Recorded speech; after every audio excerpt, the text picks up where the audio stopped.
Bom, nesse vídeo nós vamos começar a falar um pouquinho sobre injeção de SQL, ou SQL Injection, que ainda é considerada a pior vulnerabilidade e a mais frequente que pode ocorrer em diversas aplicações web.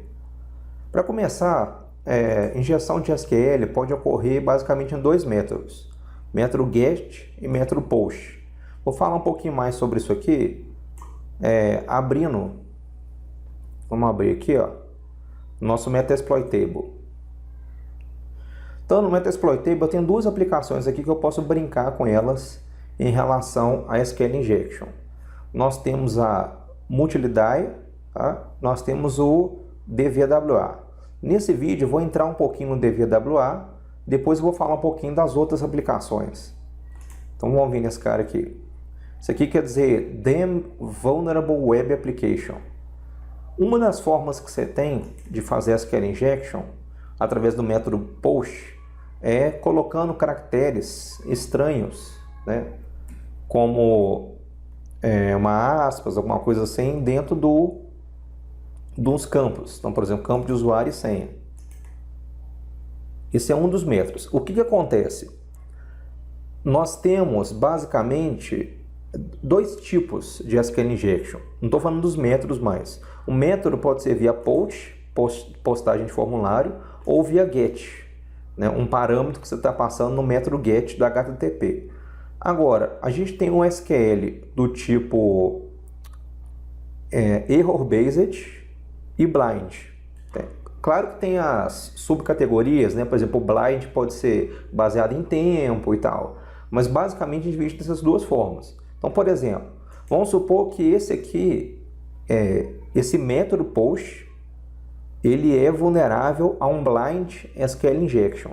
Quer dizer que eu não vou ver um código de erro aqui. Ele falou que o login falhou, mas mesmo assim pode ser que ele seja vulnerável a SQL Injection. Então, nesse vídeo vai falar um pouquinho do Error-Based SQL Injection. Vamos logar normalmente aqui. Primeiro, está falando lá embaixo, é admin password.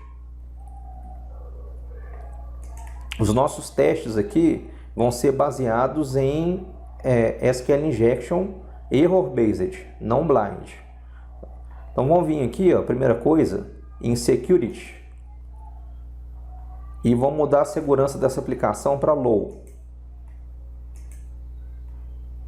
Porque aí ela vai simular uma aplicação mal feita, para a gente poder explorar as falhas dela aí. E vamos vir aqui em SQL Injection. Então, presta atenção no seguinte. Isso aqui tem um campo. Eu vou colocar aqui submit. Aí, verifica aqui em cima. Ó. SQL Injection, ele está mostrando a variável ID, ele está mostrando 1. Então, apesar dele ter dado um post aqui, né, ele gerou o método get aqui em cima, que está me permitindo ver o valor da variável ID, que é 1. Aí ele me retornou o nome do usuário, admin. Se eu colocar 2 aqui, ó, e dar Enter, ele me retornou 2. Agora preste atenção no seguinte, o que aconteceria aqui se eu simplesmente fizesse isso aqui, ó, colocasse uma aspas, em vez de colocar um valor? Aí ele falou, ó, você tem um erro na sua sintaxe SQL, ou seja, esse cara, ele é Error-Based SQL Injection. Então, ele me acusou o erro. Ele não está dando muitas informações. Né? Dependendo da aplicação vulnerável, ela te mostra até a sintaxe SQL. Te facilita demais para você. Ele fala assim, por exemplo, ó, seu erro ocorreu na seguinte sintaxe. Select usuário e select nome, sobrenome e tal. Aqui nem isso ele está ajudando a gente. Ele só falou que ocorreu um erro, mas eu já sei, né? E posso começar a brincar um pouco com isso aqui. Então, por exemplo, uma das coisas que você pode fazer aqui, ó, order by 1. Vamos colocar esse cara no final aqui para falar que a gente acabou com a query, né? A gente acabou com o nosso comandozinho aqui. Então, se ele está dando um select, e ele está dando um select porque ele está buscando informação do banco, eu mandei ordenar por 1. Pô, mas que é isso? Que porcaria que é essa que você fez? Tá? Vamos rodar aqui e ver o que ele vai falar. Vamos só tirar esse espaço aqui, ó, e dar um espaçozinho aqui. Pronto. Tá vendo? Até um pequeno espaço faz diferença. Então, o que quer dizer esse order by 1? Vou continuar aumentando o número aqui, até que você entenda o que é. By 2. Ó, não aconteceu nada, né? Ótimo. Agora, olha o que acontece quando eu coloco o order by 3. Então, ele está rodando, apesar de não estar me mostrando a execução do select, ele está dando select, né? Nome, sobrenome, tal. E eu, com isso aqui, com essa aspas, eu mandei ele fechar o campo ID. Então, ele está colocando assim, onde ID seja igual a vazio, ordenado por 1, quer dizer coluna 1, 2 quer dizer coluna 2. Na hora que eu dei 3, ele falou que a coluna 3 não existe. Coluna 3 não existente. Então, o que acontece aqui? Eu já sei que eu tenho duas colunas. Então, agora eu posso arrumar uma maneira de tentar ordenar essas duas colunas. Vamos tentar fazer uma coisa um pouco diferente aqui agora.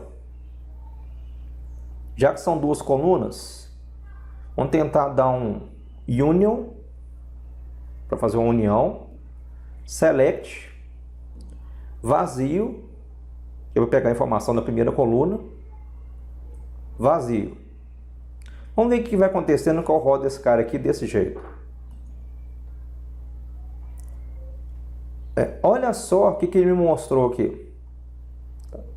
Union, select, ele mostrou o ID, né, como coloquei esse cara aqui, e me mostrou o primeiro nome, me mostrou o sobrenome. Mas não vai adiantar eu fazer muita coisa aqui, pelo seguinte, eu não sei a tabela. Eu vou ter que, se eu estou dando uma union, né, eu estou juntando o que ele já está rodando na query com uma informação que eu quero pegar de outra tabela. Se eu colocar aqui, ó, from tabela, obviamente que o cara não tem uma tabela chamada tabela, mas eu posso usar isso aqui no burp. Agora que o burp vai entrar em ação. Vou rodar isso aqui, vou dar um enter aqui, só para você ver o erro que vai ocorrer. Ele falou aqui, ó, o banco de dados dbwa.tabela não existe. Então, assim, não existe uma tabela chamada tabela. Só que o burp está capturando tudo que a gente está fazendo, porque a gente configurou no outro vídeo para acessar através dele. Então, o que eu vou fazer aqui? Vou vir nele aqui, vou vir aqui no HTTP History e vamos procurar aqui, né, aqui no final, ó, onde que estava a requisição mais recente que a gente fez em relação à tabela. Tá aqui, ó, union select null from tabela. Vamos fazer igual a gente fez anteriormente. Clica esse cara aqui, só que nós vamos mandar esse cara aqui diretamente para o intruder. Vamos mandar para o repeater não.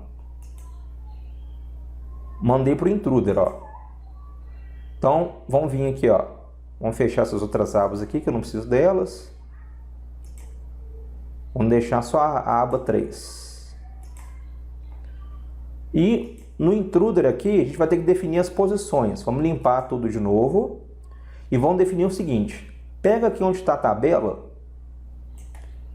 e adiciona para a gente transformar numa variável. Aqui, ó, ele está com esse símbolozinho no início, esse símbolozinho no fim. Então agora eu tenho essa variável tabela. Por que eu selecionei isso aqui como uma variável? Olha que bacana que eu vou fazer. Eu vou selecionar aqui payload simples lista, lista simples. E vou carregar essa lista que está no meu desktop aqui, ó.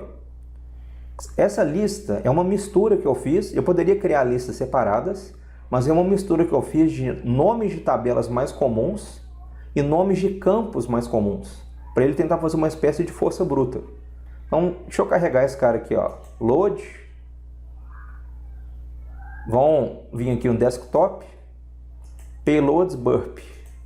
Open.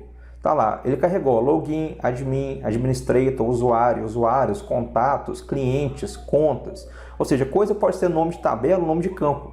Accounts, username, password.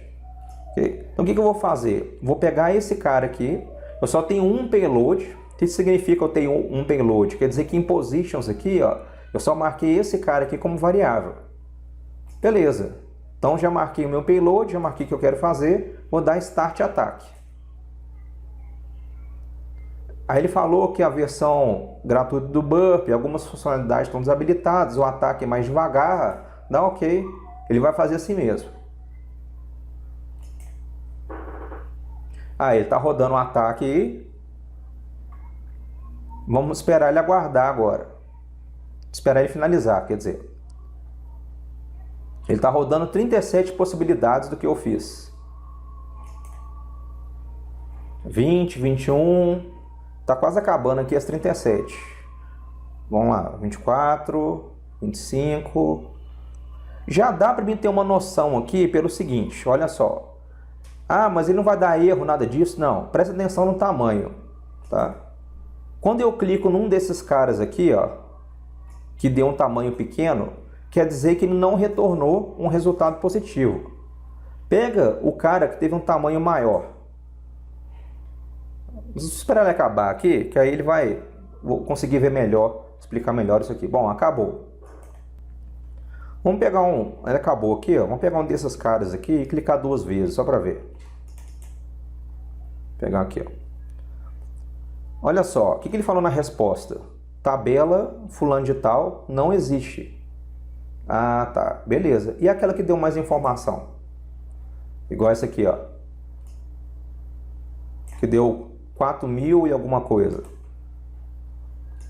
O que ele deu de resposta? Resposta. Aí ele deu uma página de resposta aqui, ó. Tá. Ou seja, ele renderizou a página de novo. Então, ele não deu erro. Isso é um ótimo sinal, que ele não falou que a tabela não existe, quer dizer que a tabela existe. Então, o que nós vamos fazer no nosso próximo vídeo? Nós vamos pegar essa informação de que a tabela existe e descobrir agora os campos da tabela para me extrair o nome dos usuários e as senhas. Então, vamos para o próximo vídeo fazer isso aí agora.